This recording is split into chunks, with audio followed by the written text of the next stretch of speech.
The Diary of Thoughts, Part 27. Expectations, Ambitions and Delusions. Written by Carlos Pacheco, www.diaryofthoughts.com. Expectations are making part of our daily lives and are an element that is present since the first second of our existence. In fact, after having lived in our mother's belly and since our first day living in this dimension, our souls pose questions, and these create expectations, doubts, and fears and so on. Expectations are directly linked with imagination and hope. Expectations are related to a big family called feelings, as they translate several states of mind that change according to those same expectations and hopes that we adapt to our imagination. Expectations are more related to feelings as they are connected to the primary need to receive love and affection from our parents, to receive attention and care from those who put us here in the first place, and later on in our lives from the ones that we love. Expectations are related with time, as we all are waiting for the final result of those same hopes. Our expectations can last for a long or short time depending on the goal we want to achieve. This notion about time is also present by the fact that, without expectations, we would be stuck in our own time.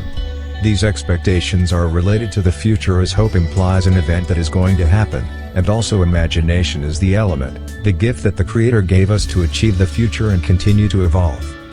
Expectations are a mirror of what we are, as they reflect our inner desires and hopes, as they translate our will along with our personality. Nobody can expect something they don't want, otherwise, they would contradict who they are, feel and think. Feelings are conditioned to expectations, as we always expect that another person that we love would have a reaction or attitude that obeys to our feelings along with our character, to our personality. We expect that the love we address to another person will be returned the same way, but that expectation always depends, not only on the feelings of the other person but also on his or her way to express them. Some people love each other, but they're just not able to show that feeling. Expectations are not only related to feelings of happiness and joy but also to deceptions, delusions and suffering, the moment that those hopes are not entirely achieved. Expectations are connected to anxiety and desire, as we are always wishing to reach our ideals and dreams, being these two elements submitted to the first ones. Anxiety turns time slowly in our minds as we rush too fast to get what we want or who we want. They are also submitted to dreams, and sometimes we get deceived when they don't match reality. Delusions are linked with expectations in several areas of our lives, starting by feelings, going through political and religious ideas, and finishing by having to face the jungle of life and society with all its obstacles and difficulties, as relationship is something that most people don't learn in school. Expectations are related to emotions, as everything in life implies an emotion, a feeling, a motivation to achieve, to create something for ourselves and others. Expecting something from life herself is a legitimate right of every human being, because we were put in this dimension without understanding the reason why we are here in the first place. That misunderstanding generates doubts and expectations. Without these elements there would not be imagination, and this last one is related to creation. Expectations are also related to the will to change, and this makes the improvement of our lives as we fix new goals that will transform situations and contexts for better. Nobody wishes the contrary of that, as nobody looks for misery and pain. Expectations interfere in every single area of our lives.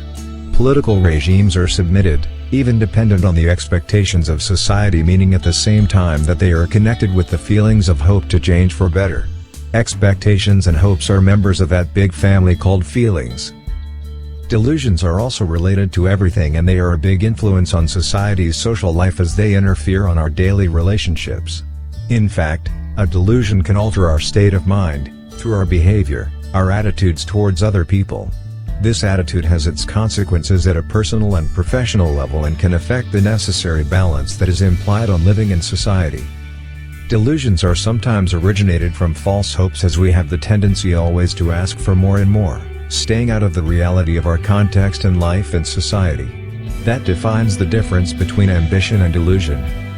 Ambitions are legitimate and also necessary to achieve new goals, new beginnings, a new change in our lives, contrary to illusions about what we should be or should have without considering the existing facts that will never allow us to achieve those targets. But certainly illusions are also necessary for a life, as they are related to dreams. Without these last ones, it would be impossible to live.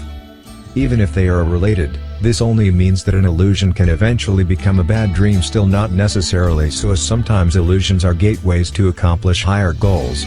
We can compare them to visions, those kinds of visions that a few people receive as if they were whispered by a higher entity. By doing that, they are just achieving something that is already planned by the Creator to evolve, though to change society and at the same time improving our lives. Delusions can make us cry and can make us suffer, frequently when they implicate feelings. And once again we are mentioning an essential word, a constant element in our life: feelings. After all, we get once again to the conclusion that everything is linked in a certain way, as our lives make part of a whole procedure that contemplates and links every single word, behavior, even thought. Telepathy exists without discussion and proves that thoughts can be read, interpreted and shared. It also shows that there is another unexplored dimension, the dimension of thoughts that most of us ignore, maybe to maintain that invisible balance, though apparently necessary. Thoughts can be interpreted as illusions, even premonitions, as they define our imagination. Without imagination there would be no evolution, there would be no artists around us, and it would also mean that creativity wouldn't exist, and consequently, ultimately, we wouldn't exist, as we make part of the Creator's creativity. Without illusions I wouldn't be writing this book, as I wouldn't have the necessary thoughts to create them. But if I report to history itself, I can find that the most concrete projects that were achieved by human beings were conceived by thoughts and illusions and nothing else. Finally, those illusions became real, and people around started considering them as realities, as they finally were profiting from them. That incomprehension defines the usual sentence, "You're a dreamer," that is used as a label for everything that we're just not able to understand. It's certain that it's almost impossible to visualize the dreams of someone else, and there are good and bad dreams depending on their final result. The necessary understanding about it lays on the intelligence of each one of us to realize that they also dream and live by illusions, giving the benefit to others to have their dreams and delusions. Dreams and illusions are a legitimate right of every human being. Without dreams there would be no life. By writing this humble book, I'm doing nothing but living my dream and illusion. But by doing so, I feel alive, more alive than people who just don't dream, or they only dream about what their eyes can reach. I am a dreamer, and I like it. That's also one reason why we never can create illusions about other people's dreams, as they are so individual and so vast that nobody will be able to understand them. One of the reasons why people's dreams are so incredible and differently amazing. Without illusions there wouldn't be science fiction, and even this one is consistently becoming a reality, as technology is always improving by the apparent illusions of scientists that are sometimes considered as dreamers, as they can reach limits out of the common imagination. Inspiration is initially related to illusion until it becomes concrete, which means this apparent illusion begins all this natural process of creation. Without creation, art wouldn't just exist along with the necessary creation that originated all the different frames of human achievements in society. Maybe life herself is nothing but a big illusion, and a small example about this is given when men created virtual realities that makes part of our daily lives. As men use the creativity brought by that higher entity, we're constantly dreaming and living a temporary illusion, still being completely integrated into the illusion of life. Imagination, dreams and illusions are in direct correlation with cosmic perceptions, as ideas and thoughts are also infinitive.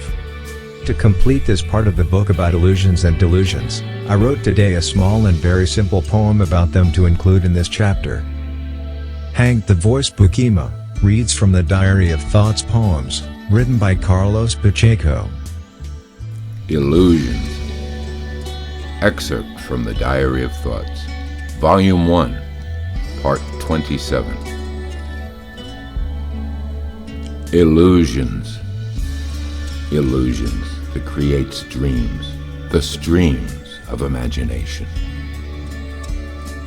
Illusions that creates confusion, the delusion about reality, the lost clarity you have to find in your mind.